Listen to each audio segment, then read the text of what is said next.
Hi guys! Yan. My name is Connie. Ako po si Connie. And this is my first time to vlog. Just trying to do vlogging.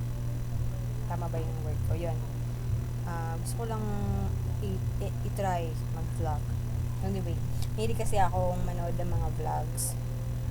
Ang boring dito sa bahay. Kaya try ko din. Malay nyo naman, diba? Wala namang masama. Mayroon naman. Pasensya na kayo, medyo malabo siguro yung kopya kasi laptop tong gamit ko. Cellphone ko kasi medyo may sakit na siya. Kailangan niya ng ma-ospital. Char. Kailangan na niyang ayusin. Hindi na siya maganda. Hindi na maganda yung kopya niya. Hindi na maganda kapag nagbi-video. Kailangan na niyang ayusin. So, paulit-ulit. Yun nga, ang mga favorite kong vlogger. Una-una ko napanood na vlogger is si Ann Clatz. Hi, Miss Ann Clatz. Hindi mo lang alam, sobrang na-inspire ako sa mga pinapanood kong mga videos mo. Lalong-lalo na kapag nanay duties ka. Pero una ko napanood sa'yo is yung about makeup sa pagkikilay. Yun, dun ako talaga unang nanood. Dun ako unang nahook sa'yo.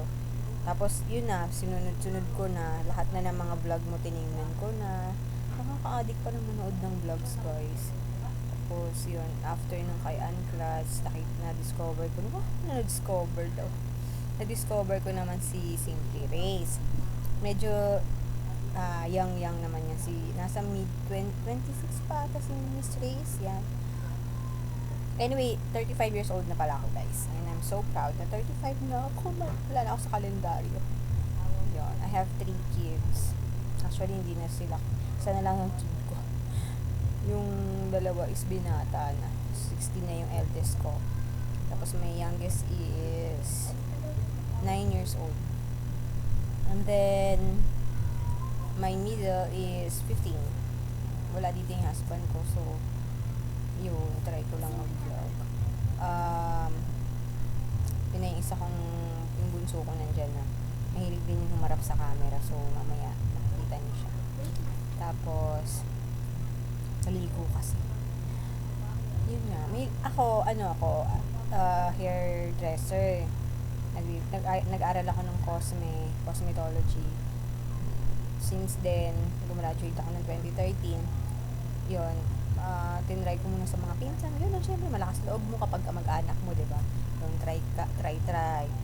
So, sinubukan ko sa pinsan ko, may nagandahan dun sa ginawa ko. Nireban ko siya ng libre. Siyempre, una. Nireban ko ng lola mo.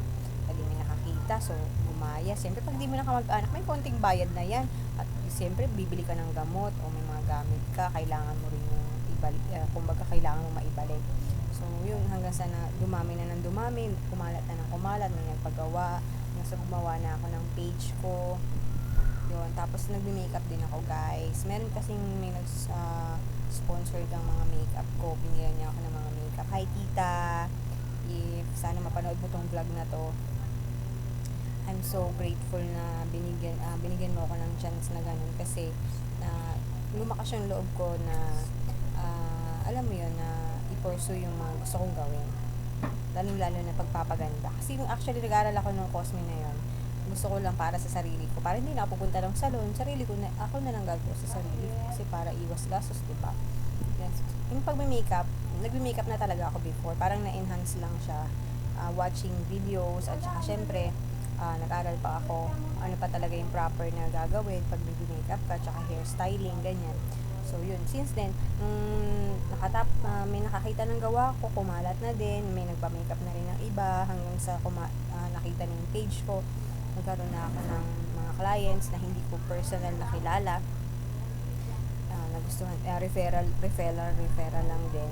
Tapos, yun, yung makeup ako sa weddings, yan, sa mga debuts, mga events, ganyan.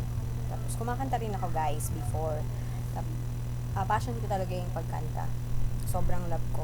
Lalong-lalo na mag-perform sa maraming tao. Actually, mas kinakabahan pa nga ako kapag konti yung nanonood. Pag madaming nanonood, dun ako lalong hindi kinakabahan. Pag konti lang, dun ako kabado. Ewan ko. Ang weird, no? Pero ganun ako. Tapos, I like, yan, yung entertaining people. Ganun. Masyado yun, no? Sabi nila, ganun daw talaga yung mga Geminis. Pero hindi naman ata lahat. Yan. So, guys, ano pa ba ang kwento ko? Husband ko kasi nagtatrabaho sa ibang bansa. Pero huwag niyong iisipin na, nako alam niyo na, pag alam niyo na yung mga Pilipino, pag abroad ang asawa, ay, hindi po totoo yan. Sobrang hirap po. Bukod sa wala kang asawa sa tabi mo, financially hindi po siya ganun ka-sustainable. Tama ba yung word ko? Correct me if I'm wrong. Hindi po ako ganun kagaling mag-Ingles. Pero, ganun. Hindi po siya ganun. Pag sabing abroad. Actually, nag-abroad din po ako before. Entertainer. Yung hindi ko po yung kinakahiya. Hindi ko makita yung